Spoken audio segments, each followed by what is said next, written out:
Welcome to another episode of Meet the Candidates for Board of Education position in East Brunswick. Today, we are speaking to Maria Mueller. This interview, everything she says is of her own volition, of her own opinion, has nothing to do with how the Board of Education feels in East Brunswick or has anything to do with how I feel.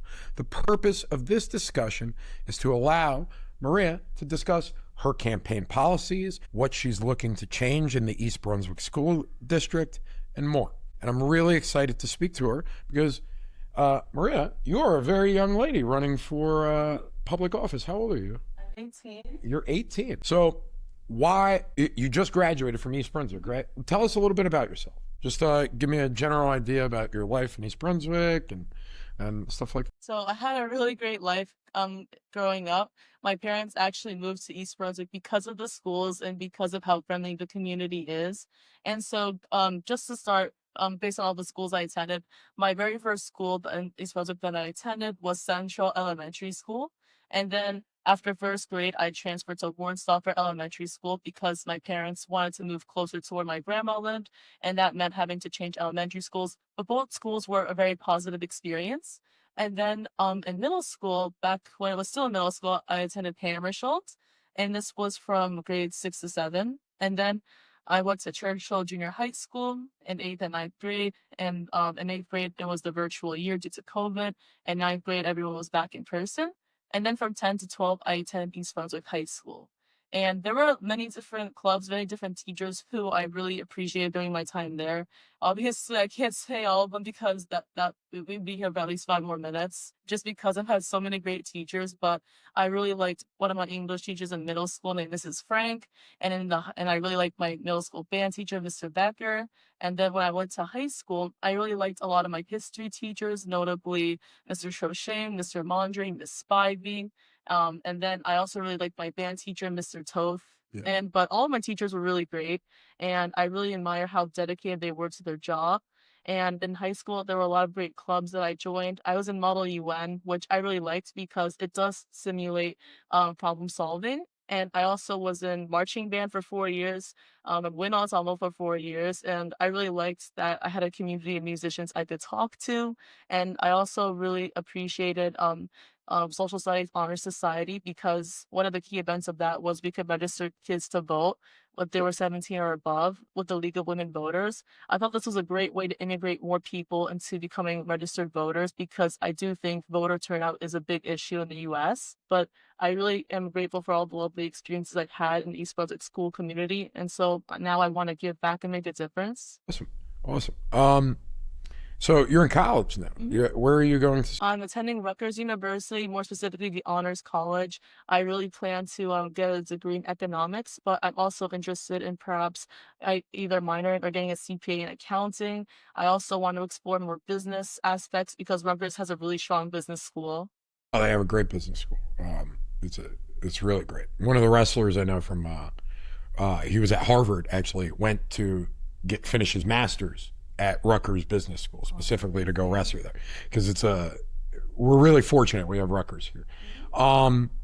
So what was your experience like in East Brunswick School? So as opposed to some of our other board members, some of them were in East Brunswick schools like way back in the day.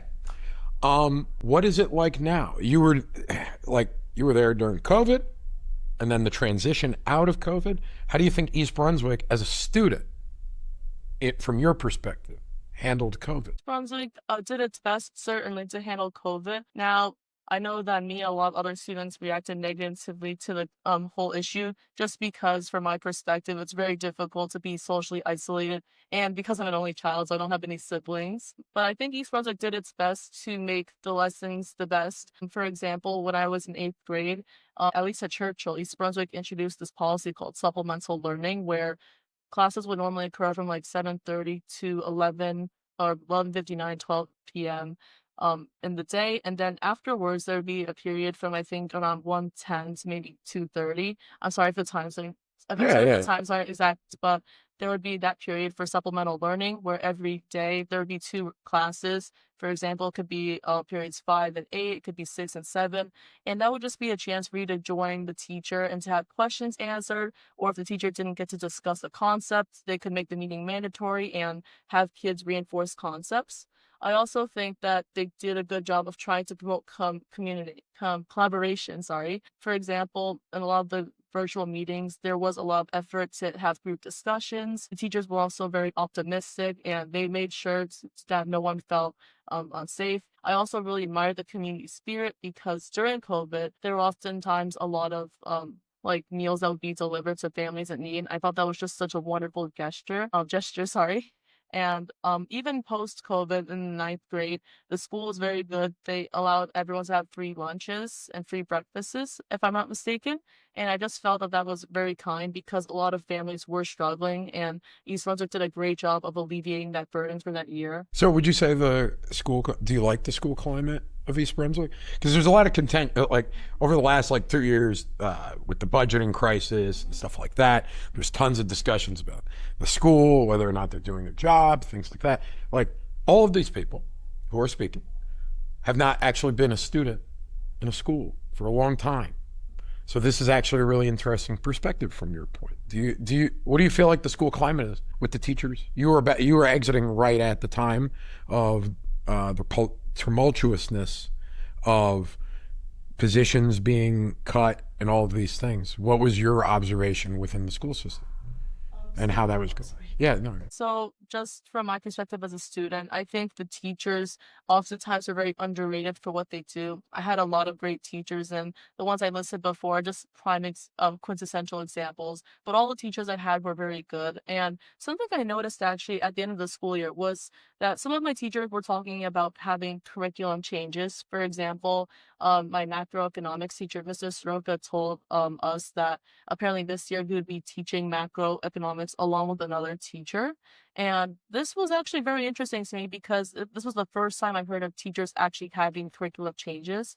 And from what I saw from some of the teachers I spoke to, it seemed that they weren't very open to the curriculum change because a lot of times the new curriculums that are pushed onto them, they never taught a subject before, and so maybe they don't think they would be as qualified as other teachers. And so I do think the school climate could be improved in that we really do need to have bottom up leadership where teachers should have more input, more say in decisions because they know their students best. Additionally, with the students themselves, I do think that it's important that their perspective is being heard because the board's job is to ensure that teachers and students are being supported. I think it's great that there's focus on teachers, but I wish there was focus on students as well. And so, if elected, I think one of the main steps I would like to take is to perhaps introduce a committee for high school students to speak with the principal to report on any issues they would like to see change. I also would like to encourage them, should that committee exist, where they can talk about school climate because I think the current way we're going about climate is could be improved. For example, when I was in middle school, we often had these mandatory climate surveys where we had to report on how we felt personally.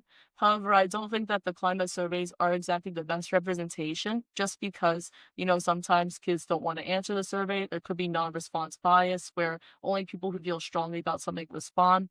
There's also the thing where sometimes kids just don't understand how significant the survey is, and so they might just put random answers. Yeah. What issues do you think would come into play when you try and implement that with teachers? Give me a second. I want to move your mic a little closer, and everything's crisp. So back to climate survey. So you already cited some of the issues with the kids. Teachers are different. They're adults, right? They're supposed to be responsible. What are some issues you think can happen with the climate survey with teachers?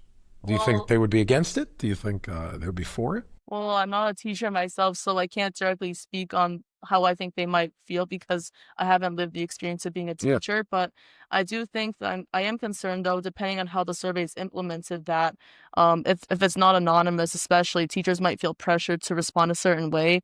Personally, I know that there are things I would say if I was anonymous versus things I would say if I was not anonymous, just because I think there is more authenticity when you don't have to reveal your name behind a set of responses. But I do think that there can be more than a climate survey for teachers.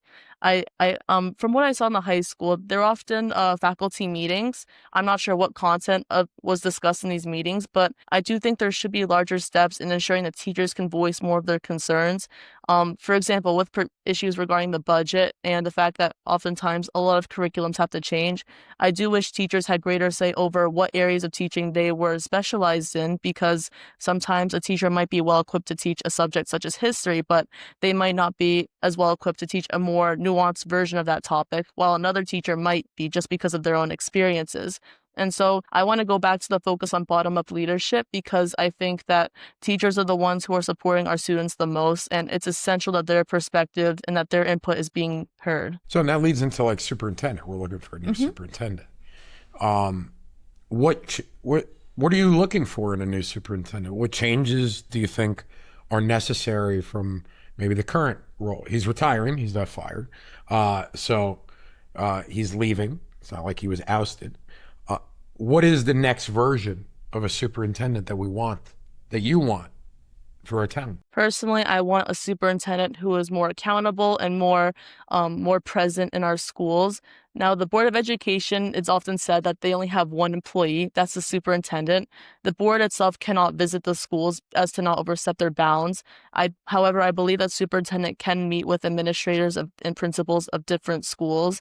And so really the superintendent is the one who can give the board input on what's going on. And so I do want to see more accountability with them, because I think it's important that a superintendent does respond to criticism if that ever occurs.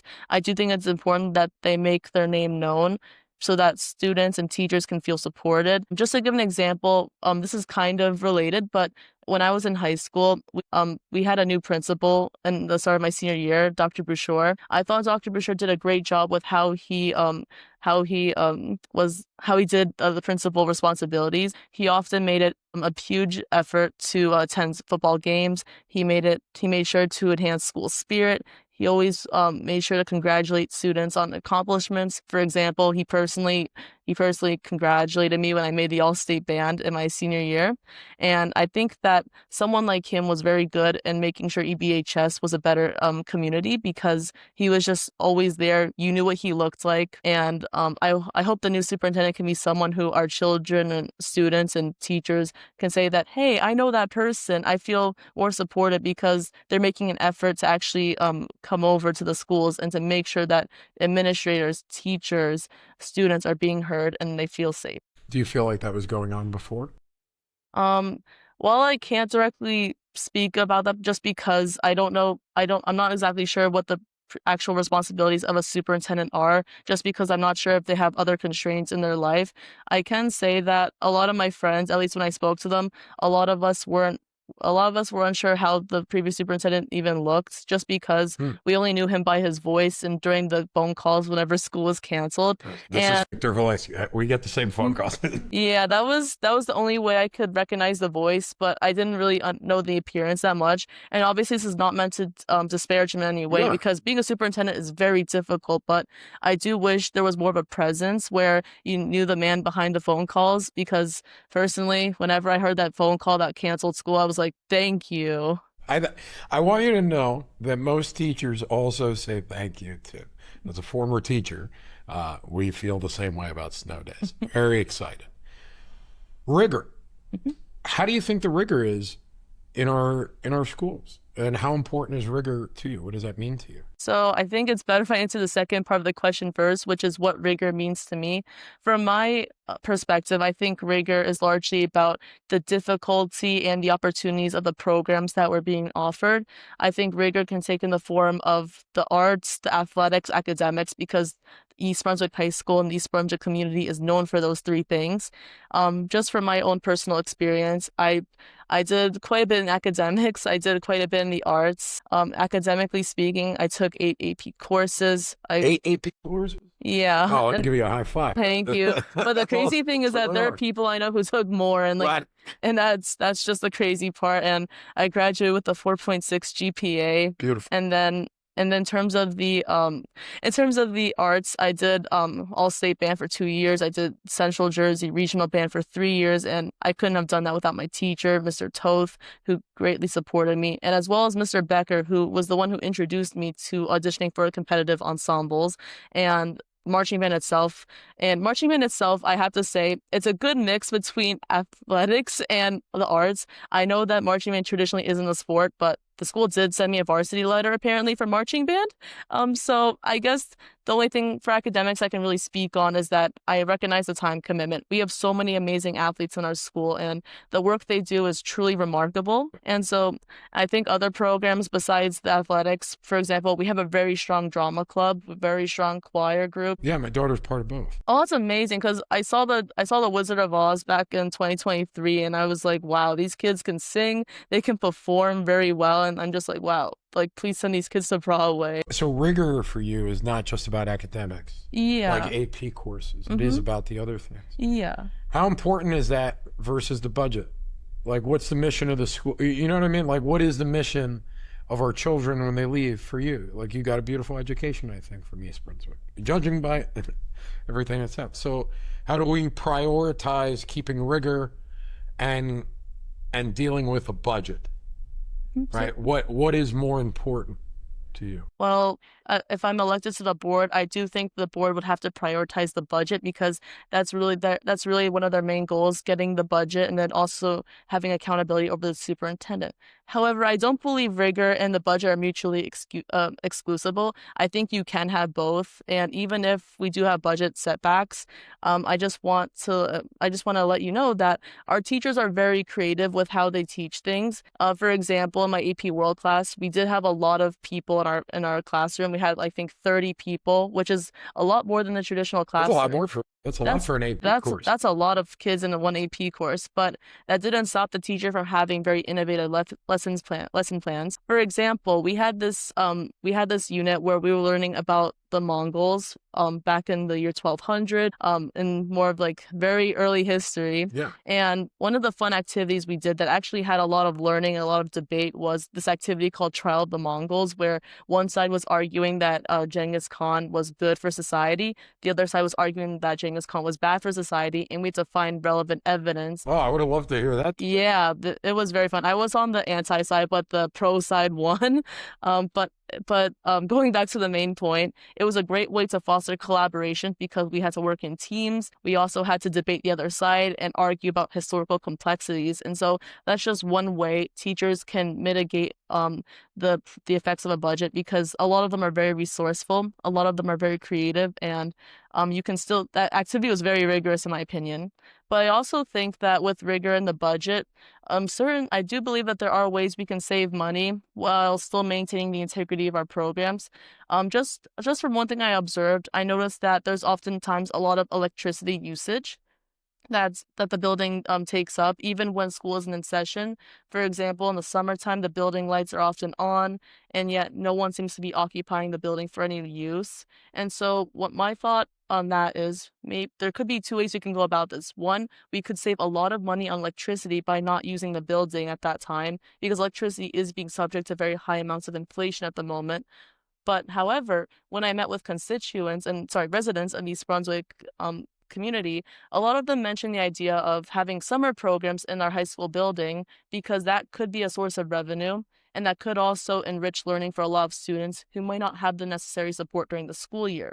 And so I do think it is possible to balance rigor with the budget, just because of the strength of our teachers and just because there are a lot of motivated children within the East Brunswick community. And I also want to make it a point that rigor isn't just academics, because first off, not everyone is good at academics. I'm not good at sports at all, but I understand that people have different strengths. And so rigor can take multiple forms. There are students who can be very well equipped for more technical jobs. For example, being an electrician, an engineer, a plumber.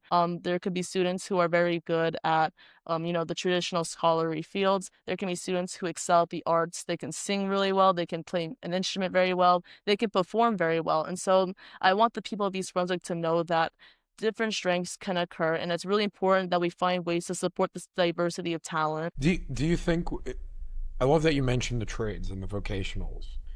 Do you think we're actually serving them well You had a beautiful education. I know from our because our kids in our AP classes, they're pretty high performing students. Um, do you believe we are pushing the same rigor in the like non-traditional degree fields where kids can have the ability to really pursue maybe plumbing, carpentry, or understand that world? Do you think we really push that type of rigor in our schools?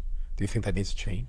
So just from my own perspective, from the electives I took, I don't think I ever took any of the electives pertaining to the more technical jobs. I think the most technical elective I ever took was woodworking back in, I think at the end of 8th grade. Did you make a cutting board? But yeah, I made a cutting board. I also made a chessboard for my dad, There we go. but he never used it. I don't know why. We have 3 cutting boards. But was it 2 or 3 right now? 3. We got 3 cutting boards from our kids because we got 4. Yeah. We're waiting for the 10-year-old to do wood too. Yeah, but that was the most technical job I've ever done, and that was a very fun elective. Even if I personally don't want to go into woodworking, it was a really fun experience, and I know my classmates and I had a great time. But I don't know if I can say that the same type of opportunities exist in the high school. I mean, I am aware that there are classes like ceramics where it does work with like more of the hands, but I do think that there could be more steps to perhaps maybe introduce more ideas for how we can have more vocational training. As a matter of fact, just I'm sorry to go off topic, but Yeah. at Rutgers right now, I'm taking a seminar about, play and creativity and how that's really important for brain development. And one of the key things we learned actually is that people who can learn to work with their hands actually do really well in terms of job searching because they can show creativity. And when they work with their hands, that does create new pathways in their brain, which can help with like more cognitive reasoning, which is really beneficial. And so I do, while I'm not exactly sure the extent of which we're supporting our students who want to pursue the more technical vocational fields, I do think that if elected to the board, I am willing to listen to the residents who want to see this implemented because I recognize that not everyone wants to go to college, not everyone wants to go to the military, not everyone wants to go to vocational schools, but it's important that we do show that there are multiple options because I don't want any kids to feel alienated just because things they're interested in aren't offered at the school. What's the role of public education in your opinion? I think public education plays a huge role. As a matter of fact, it's thanks to East Brunswick and East Brunswick High School that I feel really prepared for Rutgers. Even though people say college is difficult, my friends who I've spoken to, the parents I've spoken to, all agreed that East Brunswick does a great job in preparing kids for stuff like college. They prepare you in terms of navigating problem solving in the future, and they're very good for a wide array of fields. And I think that that's mainly attributed to the passion of the teachers, the parents' involvement, because parents play a huge role in education as well. My parents did a great job with raising me, and I can tell that you're doing a great job with your children as well, considering they're so heavily involved. They do a lot of great courses. And so I do think public education does play a huge role in a child's life because it does take a village to raise a child. And there are so many different people who helped shape who I am. And so I do think that one of the key things the board could do to help support public education is to allow more input from parents, teachers, the key stakeholders of the East Brunswick community, because only through receiving more input can more informed decisions be made to benefit our students. So actually, that's going to dovetail into communication. But I have one question that I want to go back to because I'm going to ask you about AI. Mm-hmm. Communication. So how do we build better community? As a resident, I agree. I don't think the communication is great. Mm-hmm. Like I've been to board meetings. I've spoken openly at board meetings. I don't find them particularly receptive. I have not been to a new board meeting since the new people have come on, mostly because I didn't really feel like it did anything because they just don't say anything and they just don't have an authentic discussion with you or really respond after. So how do we change this? What is a better line of communication to build this? Do we put a suggestion box outside? Like, what do we do? What do you think? Well, I think that to speak about the board not responding to public comments, if I'm not mistaken, this was actually a topic on the Meet the Candidates video last year where they were given, where the board candidates were given an option where they could say yes or no to responding to public comments. If I'm not mistaken, there was kind of evenly split. Some candidates said yes, other candidates said no. But from my impression, it seems that the board doesn't want to respond to public comments because one, it could be very time consuming, which then again, I do think it's important to have more meaningful discussion. But I would like to see more methods of communication, maybe not in the traditional meetings, but maybe more ways to reach out to the public. For example, if we look at the town mayor, town council, our mayor does a great job of answering East Brunswick residents' questions. The mayor also does a fantastic job with hosting town halls where he can speak about current things affecting East Brunswick, notably the redevelopment, and also alleviate public concerns about topics that really matter. I wish that the board could do something similar where maybe if it's not during the meetings, there could be perhaps optional events where they could speak about current issues affecting East Brunswick and also maybe integrate the superintendent and other key administrators in the discussion.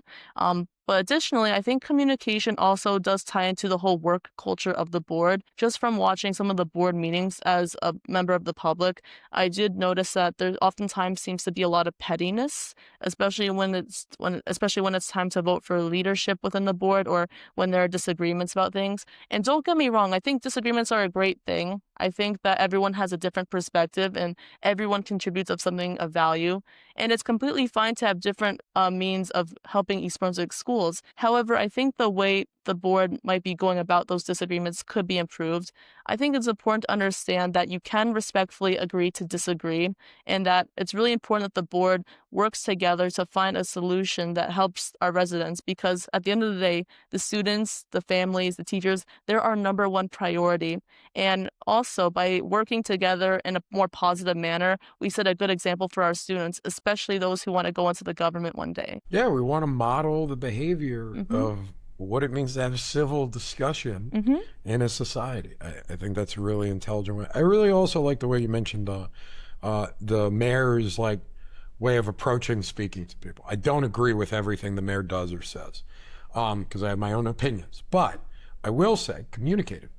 The man, I see him around on the forum. He is on Facebook constantly with his like ask the mayor questions and stuff. I know he has Greg T now doing his PR campaign. Interesting choice, Mayor. Yeah, so I agree with you. I think that's really a good route. AI. So I've already had discussions with another board member, not a board member, but somebody running for the board who did not want to come on and formally speak. AI. What are your thoughts on the integration of AI within the school system, and at what age do you think it's appropriate to introduce these systems or technology? Do you think we should be instituting mass amounts of technology at a really young age? Should we, like, what are your opinions on this? Because this is part of like curriculum, the direction of travel for many school districts, not just us. Like, you know, we're competing against the world stage. So just to begin with my own perspective on AI, I actually do support AI in education because when I attended the EBF dinner this past April, one of the inductees, Mr. Michael Seibel, spoke about the importance of AI and how learning to adapt to it can be very beneficial in the future. And when I was a student at East Brunswick High School, if I'm not mistaken, I think it was the board and superintendent who agreed upon a set of guidelines. For example, there were, I think, levels from 0 to 3, where level 0 was like no AI at all, and level 3 was like AI-powered environments. And while I do think that was a good start, I do think there can be more steps to integrate AI in a more responsible manner. For example, I personally have used AI. I hope none of my teachers are watching, but Everybody uses it, honey. but don't worry. But Everybody don't worry. uses I it. never use it to write an essay or anything. But AI can be really beneficial when you're trying to refine your work. Usually when I write an essay, I have a lot of original ideas, but sometimes what I write on paper isn't reflective of what I want to actually say. And so I use AI to help me refine my writing. For example, if something doesn't read well, I can ask it to look at the grammar. I can ask AI to fix, the flow of a sentence, or maybe find other ways to break up a sentence into different fragments. And additionally, sometimes if a teacher posts a rubric, I can use AI and ask it to grade my essay based on this exact rubric. And there's a feature on ChatGPT, if I'm not mistaken, where there's a section where it can reason or study something. And I think that's a great feature. Now, regarding the implementation of AI in schools, I do think that it's important that the AI is not implemented too early. I do think that too much technology can be detrimental to a child's brain, because I think that we are seeing a trend where children are being exposed to technology earlier. This apparently it's actually hindering kids' ability to read, because oftentimes if they're looking at a screen, the screen speaks, like the screen has sounds that like cause there to be a decreased need to actually read the words yourself. And so I do think that it's important that we work towards integrating AI in a more later stage. I want our children to be able to still do basic stuff. I want them to know the alphabet. I want them to know how to spell. I want them to be capable of critical thinking, because critical thinking is something that can never be replaced by AI. AI can only take from what's already known in the world. And back then, if ChatGPT didn't know something, it would hallucinate. But I think that AI doesn't compete with the intelligence of a human brain, and kids are very intelligent. And so, in terms of implementing it, I think that the most sustainable option would be to maybe introduce it at the later stages of middle school. I think middle school would be a time where children usually are more likely to use the internet, more likely to use social media, and more likely to figure out what resources are on the internet that teachers might not teach in this classroom. And so I do think that teaching kids from a younger age that using AI is okay, but don't use it as a substitute for existing critical thinking is important, because I think AI does pose a lot of strengths. For example, if you're trying to do a research topic and you're not sure where to start, AI can do a lot of stuff. It can tell you where you should look. It can tell you what books to read, maybe what sources you can think of, and like even it can tell you what research questions you want to get answered. However, you should never be using that just as an excuse to not do work.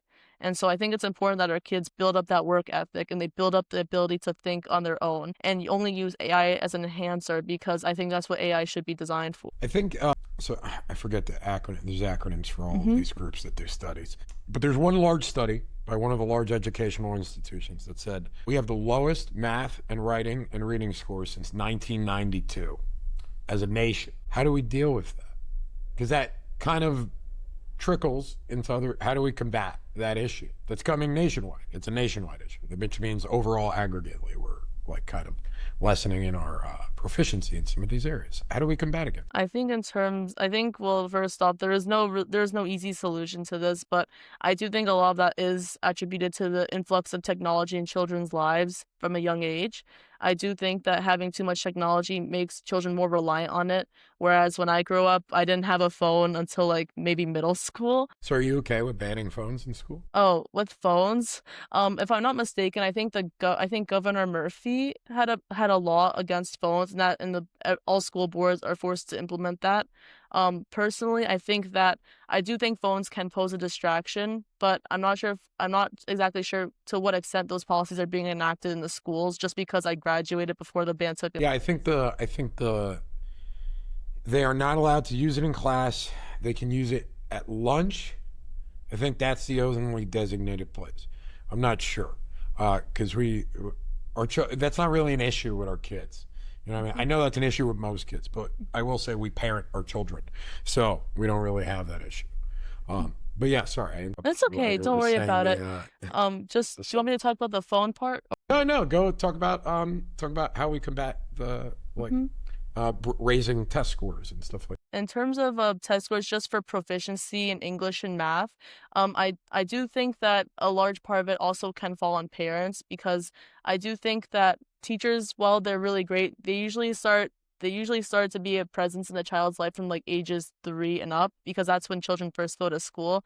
I do think it's also important for parents to consider the effects of technology, where it might be good, instead of having them up against a screen for a few hours a day, for maybe there to be more effort, if possible, to talk with the child, because children can acquire language naturally from their parents. And so I think that could be one way. But I also think for the classrooms that there could be more ways of perhaps not using technology as much as before. Now, I don't know what kindergarten is like now, because it's been a very long time since I was there. We didn't have ChatGPT. We didn't have other really major forms of technological learning. But I will say, though, I think that teachers I do think that teachers often do have to attend staff development meetings over the summer, and so I'm wondering if we could have a way where we could research different ways of improving language acquisition and improving mathematical scores during those meetings. But I also do want to push back a little bit because I do know it's important that they're proficient in math and reading. However, it's also important to recognize that standardized test scores, if that's what you're going about, I'm not exactly sure. Sorry if I misunderstood the. I'm a teacher. I'm talking standardized test scores. The fact is, like, you sit, you take a test. Can you read? Can you write? Can you do math? I do think with standardized test scores, while I do agree it's important to raise them, but I think we also have to recognize that not every child is good at standardized tests. Personally, I was there when we took the PARCC exam. Now it's NJSLA.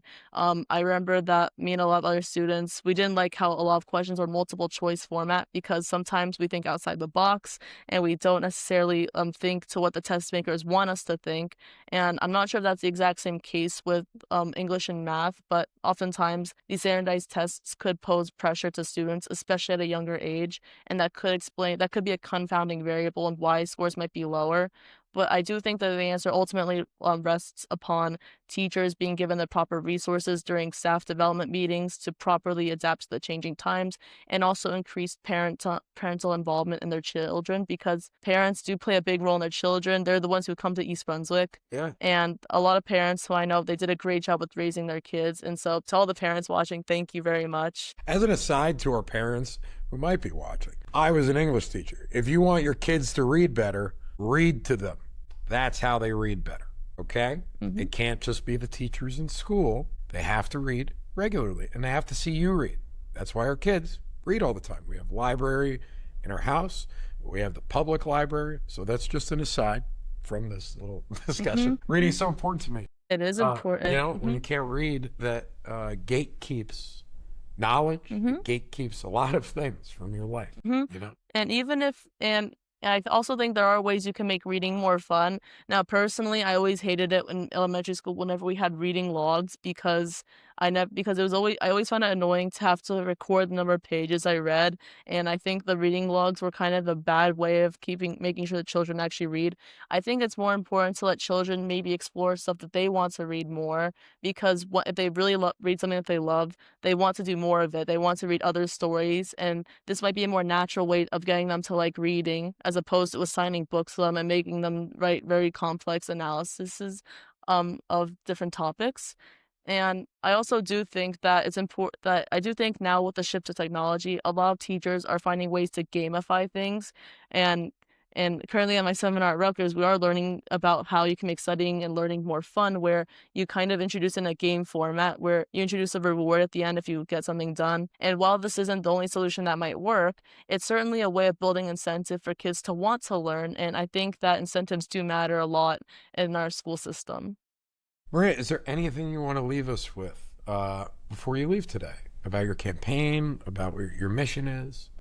I first want to tell the public that I'm very passionate about what I do. I know that I might not have the traditional experience that a lot of other candidates do have, but I do have 13 years of relevant experience as a student within our community. I do think I bring a lot of student perspectives to the table that I think the board doesn't currently have. And if given the chance, I will do everything I can to help make sure that our residents feel heard. I want our students and teachers to feel supported, and I want there to be overall a better working environment because so much more can be done if we have members on the board who are willing to listen to each other and work together for a solution. I do see the board as a team, and we only get things done if we work together collectively. And I also want to take increased steps to increase discussion among the larger public. I don't know exactly how that might take the form of because I'm not on the board yet, but I do think it's important that we do integrate the public more because they're the ones who are supporting our children a lot. And it's really important that whenever we do make a decision, we make it with an informed, intelligent information input. And I also think that it's really important that regardless of what happens, that I really want to give back to East Brunswick schools any way I can. For example, I'm really looking forward to helping the current high school We the People team with their preparation for the state and national competition. I'm also really looking forward to reaching out to my band director, Mr. Becker, to helping his students with mock auditions for the Central Jersey Regional Band. And so, to anyone watching, there are ways you can give back to the community, and that doesn't have to be in the form of a board position. I know that the election is going to be very competitive. It's going to be a very interesting race, but no matter what happens, I'm ready to give back to the community because East Brunswick did so much for me. Thank you. Maria, I really want to thank you for actually being part of our community. And it's really beautiful seeing uh, an 18-year-old young lady who's about to start her life and do her thing and build. Uh, Also continue to build the the place that gave back to her. I think it's a really good behavior you're modeling for other young people, and I really appreciate that. Thank you so much for taking the time. I know campaigning is hard. I know this whole process is hard, so I appreciate you doing it, and good luck. Thank you so much. Awesome. Maria, you did great. That was